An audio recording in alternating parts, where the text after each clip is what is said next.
बिस्मिल्लाहिर्रहमानिर्रहीम। एक्सरसाइज 8.2 है, इसका क्वेश्चन नंबर 10 करेंगे। Determine the middle term in the following expansions. इसके पार्ट्स दिए हुए हैं, हम इसका फर्स्ट पार्ट करेंगे। इसकी जो एक्सपेंशन होगी उसकी आपने मिडिल टर्म निकालनी है। सारे का सारा एक्सपेंशन जो है वो ओपन नहीं करना। अब ये देखें, आपको पता है अगर पावर इवन हो तो उसमें नंबर ऑफ टर्म जो है वो ऑड बनेगी, क्योंकि आपको पता है जब एक्सपेंशन इसका ओपन करेंगे 12 का तो इसमें कम्बिनेशन पहले 12 का 0 के साथ आएगा, फिर 1 के साथ, 2 के साथ, सो ऑन 12 तक, तो इसमें 13 टर्म्स आएंगी। तो आपने ध्यान रखना है जब भी पावर इवन है तो इसकी नंबर ऑफ टर्म जो है ऑड होंगी। ऑड हो तो जाहिर है सेंटर में एक ही टर्म बचेगी। जैसे देखें, सपोज हमारे पास 3 टर्म्स है, T1, T2 और T3। तो देखें ये ऑड है तो इनमें मिडिल में एक ही टर्म आएगी। लेकिन अगर हमारे पास 4 टर्म्स होती है, सपोज T4 तक, अब अगर इसका मिड देखा जाए तो मिड में 2 टर्म्स आएंगी। ठीक है, इसी तरह से अगर होगा T1, T2, T3, T4, T5। ठीक है, अभी भी ये 5 है तो अभी देखें ये 2 इस साइड पे है, 2 इस साइड पे, इसके मिड में एक टर्म आ रही है। लेकिन आपने ये बात भी याद रखनी है, अगर इवन पार है तो नंबर ऑफ टर्म जो है वो ऑड होगी, और अगर ऑड है पार तो फिर नंबर ऑफ टर्म जो है वो इवन होगी। अब हमारे पास अगर तो इवन है ये पार्ट, इसका मतलब है इसके दरमियान में एक ही आनी है, सेंटर में मिडिल टर्म जो है वो एक ही आएगी।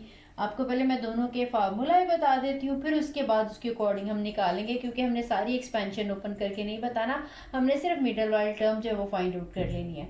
तो अगर हमारे पास जो एक्सपोनेंट है या इंडेक्स जो है वो इवन है तो फिर हम कैसे निकालेंगे उसकी मिडिल टर्म।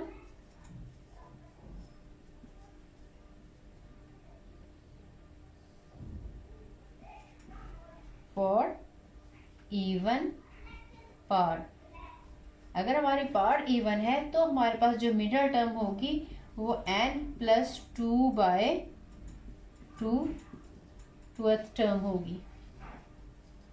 जैसे इसमें 12 है, 12 को ये n जो है आपको पता है इसके इंडेक्स को शो कर रहा है, इसकी पार्ट को शो कर रहा है, तो आपने इसमें 2 ऐड करना है, 2 से डिवाइड करना है। ये 12 प्लस इस वाले में हमारे पास आ जाएगा 12+2/2th term, that mean 12+2 14/2th term आ जाएगी। दैट मीन हमारे पास 7th टर्म आएगी। आपने जस्ट इसके 7th टर्म जो है वो फाइंड आउट करनी है। लेकिन अगर हमारे पास ऑड होंगे तो फिर उसके लिए हम क्या करेंगे, इसका जो सेकंड पार्ट है उसमें मैं आपको बताऊंगी। इसमें क्योंकि हमारे पास इवन है तो हम इसकी 7 टर्म्स फाइंड आउट करेंगे। एक मैं आपको ऑड पार वाला भी करा लूंगी जिसमें एक्सपोनेंट ऑड है, तो वो भी आपको पता चल जाएगा। दोनों का सेपरेट सेपरेट मेथड है, सिर्फ टर्म फाइंड आउट करने का सेपरेट है, बाकी हमने जो क्वेश्चन करना है वो उसी तरह से है। अब हम 7th टर्म फाइंड आउट करना चाह रहे हैं इसकी। आपको बताया था जनरल टर्म फाइंड आउट करने का फॉर्मूला है TR+1 NR, जो हमारे पास फर्स्ट रूट है ए की पावर हमारे पास n-r, और जो x है उसकी पावर हमारे पास जस्ट r होती है। अब इसमें आ जाएगा TR+1, इंडेक्स हमारे पास जो है वो 12 है और यहाँ पे r आ जाएगा, क्योंकि हमें नहीं पता अभी कि ये कितना आएगा। अब आपने क्योंकि निकालनी है या डायरेक्टली इसको पहले मैं जनरल टर्म की फॉर्म में लिखना है तो जनरल लिख लें, या डायरेक्टली r की वैल्यू भी, क्योंकि हमने 7th टर्म निकाली है तो r की जगह पे 6 हम लगाएंगे। ठीक है, चलो मैं इसी में डायरेक्टली लगा लेती हूँ। 6 लगाएंगे, 6+1 7th टर्म बन जाएगी ना। ठीक है, जो भी आपका पास 7th टर्म निकालनी है तो आपने r को 6 लगाना है। अगर आपने a टर्म फाइंड आउट करनी होती तो फिर r की जगह पे हम 7 लगाएंगे। ठीक है, अब हमारे पास जो इसमें फर्स्ट टर्म है हमारे पास 1/x है, इसकी हम यहाँ पे आ जाएगी 10 - 6, और जो हमारे पास सेकंड टर्म है ये नेगेटिव आपने इसके साथ ही लगाना है, x²/2, इसकी पावर आ जाएगी 6। इसको जस्ट हमने सॉल्व करना है, सिंप्लीफाई करना है, तुम्हारा आंसर आ जाएगा। 12 का 6 के साथ हम कम्बिनेशन फाइंड आउट करेंगे और इनकी वैल्यूज जो है वो निकाल के इनको ऐड अप करेंगे, x की वैल्यूज को, और बाकी सिंप्लीफाई करेंगे। इसका जब कम्बिनेशन आप ओपन करेंगे, आपको मैंने कहा था कि आप इसको कैलकुलेटर के साथ भी सॉल्व कर सकते हैं, या इसको मैनुअली भी। 12 का आ जाएगा ऊपर फैक्टोरियल, नीचे 12 - 6 यानी 6 का फैक्टोरियल, अगेन r का फैक्टोरियल, फिर 6 का फैक्टोरियल आ जाएगा।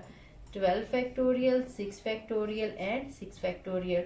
1 की पावर तो कोई सी भी ले 1 आ जाएगी, और 10 की पावर यहाँ पे x की पावर आ जाएगी 4। ठीक है, ये सेपरेट कर लेंगे तो 1 की पावर और x की पावर हमने सेपरेट सेपरेट कर ली है। इसी तरह से ये सॉरी 10 ही 12 है तो ये 6 आ जाएगी यहाँ पे। और इसी तरह से ये नेगेटिव है, आपको पता है, तो नेगेटिव और इवन पावर से ये भी पॉजिटिव हो जाएगा। x की पावर आ जाएगी 6 2 12 और 2 रेज टू पावर 6 हो जाएगा। ठीक है, इसको जब आप ओपन करोगे तो ये आ जाएगा 924 सिंप्लीफाई करने के बाद। और यहाँ पे हमारे पास जो x की पावर्स हैं इनको हम कंबाइन कर लेते हैं। ये x की पावर 12 थी, ये भी हम न्यूमरेटर में ले जाएंगे तो ये -6 हो जाएगा। और यहाँ पे हमारे पास जो 2 की पावर्स हैं 2 raise to power 6 that is equals to 64। यहीं पे लिखना है 1/64। इसके बाद इसको जस्ट आप सिंप्लीफाई करेंगे, इनकी जो कटिंग होती है वो कटिंग कर लें। सिंप्लीफाई करने के बाद हमारे पास ये जो 7th टर्म आ जाएगी that is equals to 231 x raise to power 6/16। ठीक है, यही जो है आंसर है हमारा।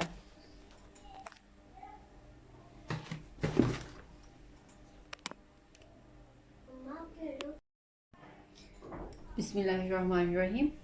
एक्सरसाइज 8.2 है, क्वेश्चन नंबर 10 है, determine the middle term in the following expansion.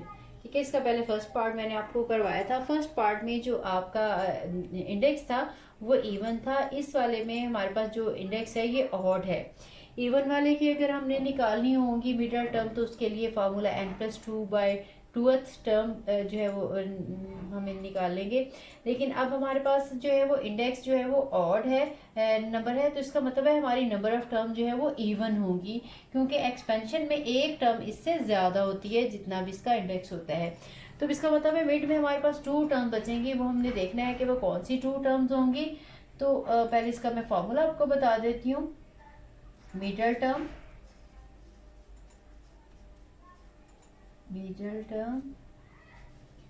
और ऑड इंडेक्स लिख लें, पार्ट लिख लें, दैट इज इक्वल्स टू, एक आपने उसमें 1 ऐड करके 2 से डिवाइड करना है, this one term and n+3/2th term. ठीक है, ये वाली 2 टर्म्स आपने निकालनी होंगी क्योंकि इसके सेंटर में 2 टर्म आएंगी। तो हमारे इस केस में n की वैल्यू जो है वो 11 है, तो 11 + 1/2th टर्म आएगी और 11 + 3/2th टर्म आएगी। ये हमारे पास आ जाएगा 12/2th टर्म और हमारे पास 14/2th टर्म्स। ये 6th टर्म आपने फाइंड आउट करनी है और इसके अलावा 7th टर्म जो है वो आपने फाइंड आउट करनी है। ठीक है, आपकी मिडिल टर्म 2 होंगी, 6th टर्म और 7th टर्म। तो हम 6 और 7 टर्म जो है वो फाइंड आउट करते हैं। इसके लिए हम जनरल टर्म का फार्मूला जो है वो लगाएंगे, उसमें वैल्यू सब्स्टिट्यूट करेंगे। आपको पता है TR+1 जो है that is equals to n r और a raise to power n-r and x raise to power r होता है। तो इसमें हम TR जो है हमने 6 टर्म निकाली थी, तो उसका मतलब है r को अपने 5 सब्स्टिट्यूट करना है, क्योंकि 5+1 फिर 6 टर्म इसकी बनेगी। यहाँ पे हमारे पास 11 और 5 आ जाएगा और फर्स्ट हमारे पास जो टर्म है 3/2x है, इसकी बार आ जाएगी 10 - 5 और इस बार 11 - 5 और इसकी जो सेकंड इसका है 1/3x this over r that is 5।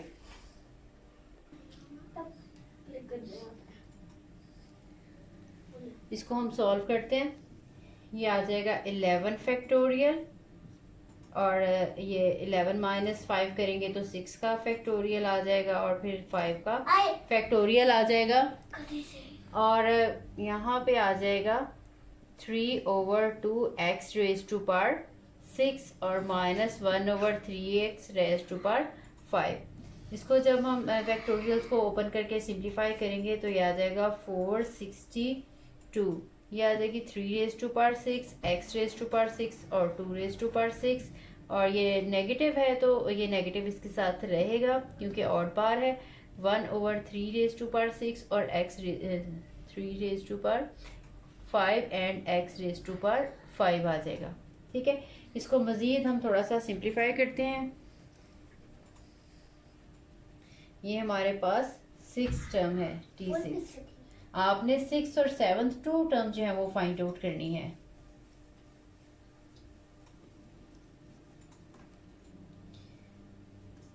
T6 is equals to, ये नेगेटिव मैं स्टार्ट में लगा रही हूँ, -462, 3 की पावर आ जाएगी 6 है और ये 3⁵ है, ये 6 - 5 आ जाएगी। x की पावर 6 है, यहाँ पे x की 5 है तो x की 6 - 5 आ जाएगी और 2⁶ है जो कि इसमें ओपन कर लूँ तो ये 64 आ जाएगी। ठीक है, 64 की इसके साथ हम कटिंग कर सकते हैं। यहाँ से हमारे पास आ जाएगा -462 3 इंटू x ओवर 64, इनको मल्टीप्लाई कर लेंगे, इनकी कटिंग कर लेंगे तो हमारे पास आंसर आ जाएगा -693 ओवर 32x। ठीक है, यही हमारा रिक्वायर्ड आंसर था इसका। अभी हमने जस्ट 6 आपने टर्म निकालनी है, आपने इसकी 7 टर्म भी फाइंड आउट करनी है। अभी अब हमने 7 टर्म फाइंड आउट करनी है तो हम r को जो है वो 6 सब्सटीट्यूट करेंगे तो क्या आ जाएगा 6 + 1, हमारे पास 11 थी, यहाँ पे 6 आ जाएगा। हमारे पास जो इसका फर्स्ट पार्ट था वो 3/2x, इसकी पावर आ जाएगी 11 - 6 और इसका जो सेकंड है -1/3x था, इसकी पावर जस्ट 6 आ जाएगी। इसको अब हम सिंप्लीफाई करेंगे, ये आ जाएगा 11 का फैक्टोरियल और यहाँ पे आ जाएगा 11 - 6 करेंगे तो हमारे पास 5 का फैक्टोरियल और ये 6 का फैक्टोरियल, ये वही आ जाएगा जो हमारे पास पहले था। और इसको लिखेंगे, ये आ जाएगा 3/2x⁵ आ जाएगी और यहाँ पे हमारे पास -1/3x। ये अब देखें हमारे पास ये पावर 6 है तो ये पावर हमारे पास पॉजिटिव हो जाएगी। यहाँ पे नेक्स्ट स्टेप में ओपन करके इसको सिंप्लीफाई कर लेते हैं।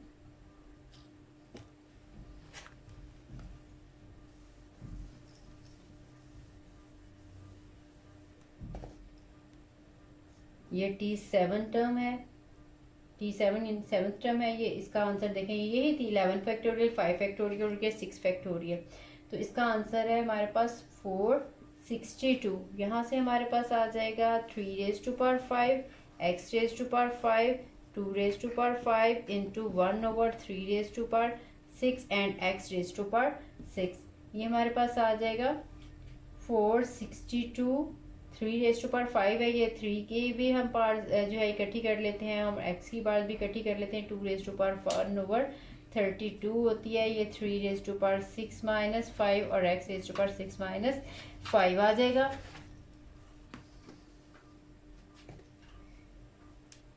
This is equals to 462 into 1/32 into 1/3 into x।